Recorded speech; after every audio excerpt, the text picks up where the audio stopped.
பத்திரப்பதிவில் ஏகப்பட்ட குளறுபடிகள் இருக்கின்றன. தமிழக அரசு இதற்கு ஒரு தீர்வு காண வேண்டும். பத்திரப்பதிவுத்துறையும் வருவாய்த்துறையும் ஒரே அலுவலகத்தில் செயல்பட வேண்டும். அப்போது பத்திரப்பதிவு குளறுபடிகள் செய்யப்படும். பதிவு செய்ய முடியாத இடங்களை பத்திரப்பதிவு அதிகாரி லஞ்சம் வாங்கி கொண்டு பதிவு செய்கின்றார். அல்லது ஏதாவது இது கோயில் இடம் அல்லது வக்ஃபு இடம் என்று சொல்லி புரோக்கர்கள் மூலம் கையூட்டு வாங்கி பதிவு செய்யப்படுகிறது. இதையெல்லாம் தடுப்பதற்கு அரசுக்கு நேரம் இல்லையா?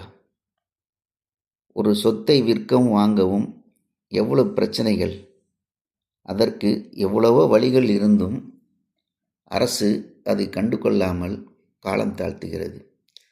வருவாய்த்துறையும் பதிவுத்துறையும் ஒன்றாக இணைந்து செயல்பட்டால்தான் இது போன்ற பிரச்சனைகளுக்கு ஒரு தீர்வு ஏற்படும் என்பதை இதன் வாயிலாக தமிழக அரசுக்கு வேண்டுகோள் விடுக்கின்றேன். நன்றி.